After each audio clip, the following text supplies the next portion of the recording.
Hi friends, ഞാൻ രാജേന്ദ്രൻ. ഞാൻ ഇന്നിവിടെ ഉണ്ടാക്കി കാണിക്കാൻ പോകുന്നത് ഒരു അവിയലാണ്.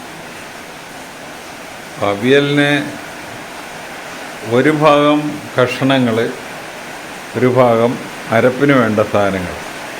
അപ്പോൾ ആദ്യം കഷ്ണങ്ങളെ പറ്റി പറയാം. അതിൽ വേണ്ട കഷ്ണങ്ങൾ ആദ്യം ചേന, ചേമ്പ്, വാഴക്ക, വെള്ളരിക്ക, കുമ്പളങ്ങ,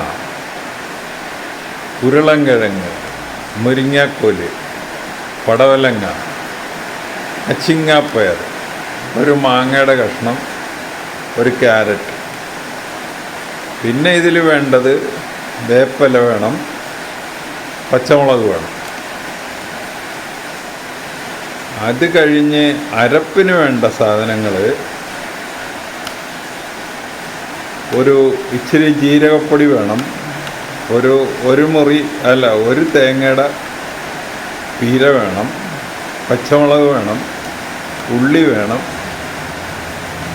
വെളുത്തുള്ളി, വേപ്പില,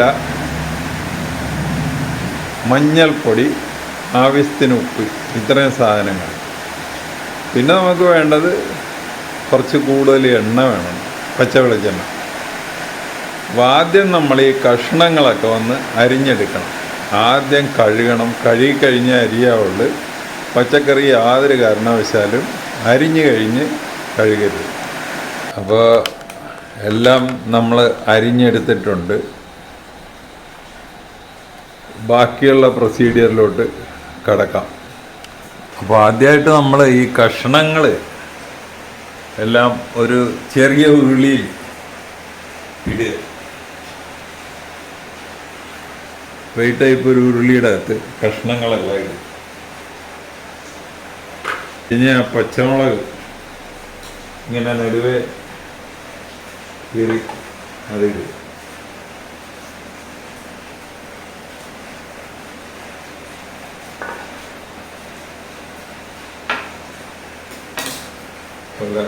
കുറച്ച് വേപ്പിലയും ഇടും. വേപ്പില.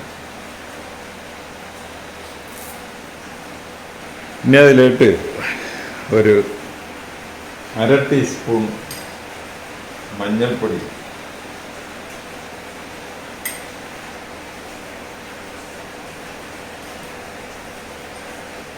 കുറച്ച് ഉപ്പ്. ബാക്കി ഉപ്പൊക്കെ നമുക്ക് പിന്നെ ഇടാം. എന്നിട്ട് ഒരു 2 ടേബിൾ സ്പൂൺ വെളിച്ചെണ്ണ ഒഴിക്കും. വെളിച്ചെണ്ണ ഒഴിച്ചിട്ട് ഇത് നല്ലപോലെ മിക്സ് ചെയ്യും.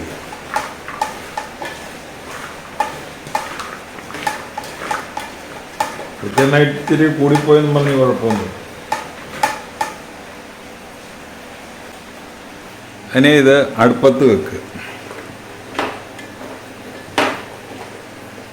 അടുപ്പത്ത് വെച്ച് നമ്മളിത് വാഴല കൊണ്ടൊന്ന് മൂടുക. എന്നിട്ട് സിമ്മിലിടുക. ഇങ്ങനെ വാഴല വെച്ച് ഇതിനൊന്ന് മൂടണം. ഇങ്ങനെ ഇവിടെ മൂടും. അപ്പോൾ ഈ സമയത്ത് നമ്മൾ ഇതിൽ അരപ്പ് അരച്ചെടുക്കുക.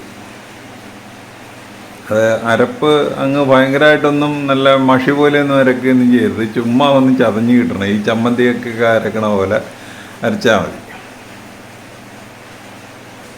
അപ്പോൾ അരപ്പിന് വേണ്ട ഇൻഗ്രീഡിയൻസ് ഒരു 10-20 ഉള്ളി, ഒരു 3 പച്ചമുളക്, ഒരു തേങ്ങയുടെ പീര, ഒരു കുറച്ച് വെളുത്തുള്ളി, ഈ വേപ്പില, ഇച്ചിരി മഞ്ഞൾപ്പൊടി.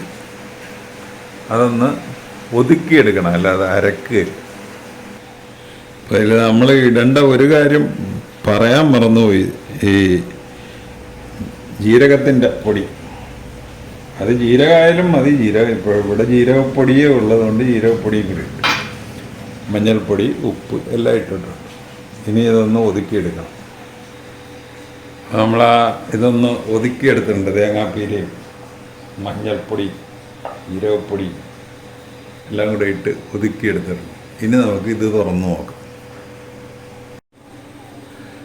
ഇത് തുറന്നിട്ട് നമ്മൾ മാങ്ങ 2-3 നമ്മൾ പുളി കൂടുതൽ വേണ്ടവർക്ക് കൂടുതൽ മാങ്ങ കഷ്ണം ഇടാം. ഞാനിതിൽ 4 കഷ്ണം ഇട്ടിട്ടുള്ളൂ. ഈ 4 കഷ്ണം.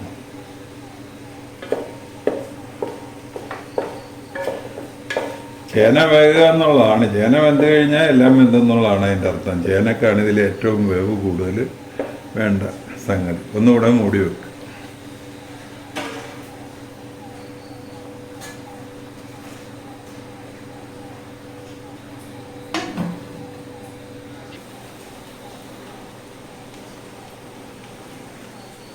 അത് കഴിഞ്ഞ് ഈ കഷ്ണങ്ങളൊക്കെ കൊണ്ട് തന്നെ അതിനൊന്ന് മൂടി വെക്കണം.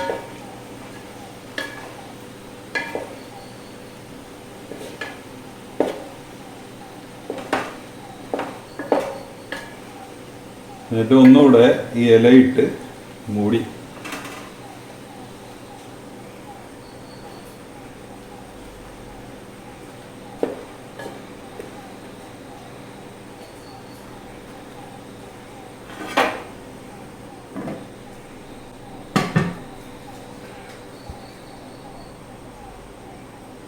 അപ്പം ഈ സമയത്ത് ഉപ്പൊന്നും നോക്കുന്നതല്ല.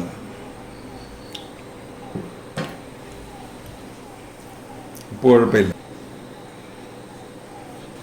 അവസാനത്തെ സ്റ്റെപ്പ് എന്ന് പറയുന്നത് കുറച്ച് പച്ചവെളിച്ചെണ്ണയോടെ ഇതിൻ്റെ പുറത്ത് ഒഴിക്കണം. എന്നിട്ടൊന്നുകൂടെ ചിക്കണം. നമ്മുടെ അവിയൽ ഞാൻ റെഡിയായി.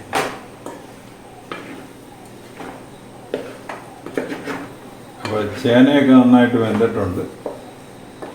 ടേസ്റ്റ് നോക്കിയിട്ട് വലിയ തെറ്റില്ല. പുളിയൊന്നും കൂടുതലില്ല. ആകെ എൻ്റെ നോട്ടത്തിൽ ഒരു ഇച്ചിരി എരിവ് കൂടിപ്പോയോ എന്നൊരു സംശയമുണ്ട്. വേറെ കുഴപ്പമൊന്നും. ഉപ്പൊക്കെ കറക്റ്റാണ്.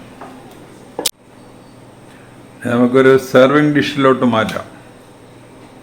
ഈ ഇലയിട്ട് വേവിക്കുന്ന ടെക്നിക്ക് സിമ്മിലായിരിക്കണം ഫുൾ ടൈം. അതാണ് ഓർക്കേണ്ട പോയിന്റ്. ഏതെങ്കിലും കാരണവശാൽ ഹൈ ഫ്ലെയിമിലെങ്ങാൻ വീണ് പോയാൽ കംപ്ലീറ്റ് കരിഞ്ഞ്. നമ്മുടെ അവിയൽ ഒരു സെർവിങ് ഡിഷിലോട്ട് മാറ്റിയിരിക്കുക. മലയാളിയുടെ ഒരു സദ്യയും പൂർണ്ണമാകുന്നില്ല അവിയലില്ല എങ്കിൽ എന്ന് പറയേണ്ടി വരും. അപ്പോൾ ആ അവിയലാണ് നമ്മൾ ഈ ഉണ്ടാക്കി വച്ചിരിക്കുന്നത്.